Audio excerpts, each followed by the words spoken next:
భద్రాద్రి కొత్తగూడెం జిల్లా మణుగూరులో సింగరేణి ఎన్నికల పోలింగ్ ఉత్సాహంగా సాగుతోంది.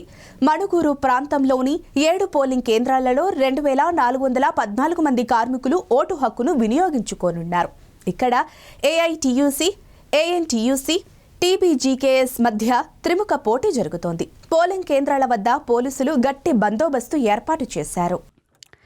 భద్రాద్రి కొత్తగూడెం జిల్లా మణుగూరులో పోలింగ్ కేంద్రాలకు కార్మికులు ఉత్సాహంగా వచ్చి ఓట్లు వేస్తున్నారు. ఇక్కడ AITUC, INTUC, TBGKS, CITU, HMS పాటు మరో 7 సంఘాలు పోటీలో ఉన్నాయి. మణుగూరు పరిధిలో 7 పోలింగ్ కేంద్రాలను అధికారులు ఏర్పాటు చేశారు. పోలింగ్ తీరుతెన్నులను కేంద్ర లేబర్ కమిషన్ అధికారులు పర్యవేక్షిస్తున్నారు.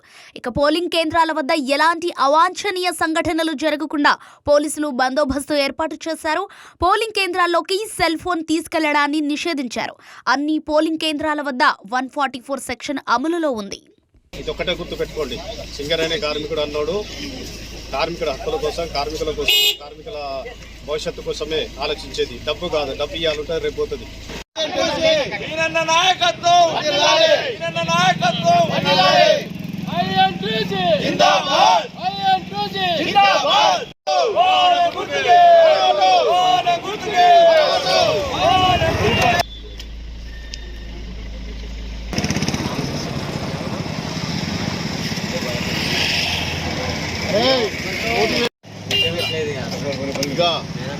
రమేష్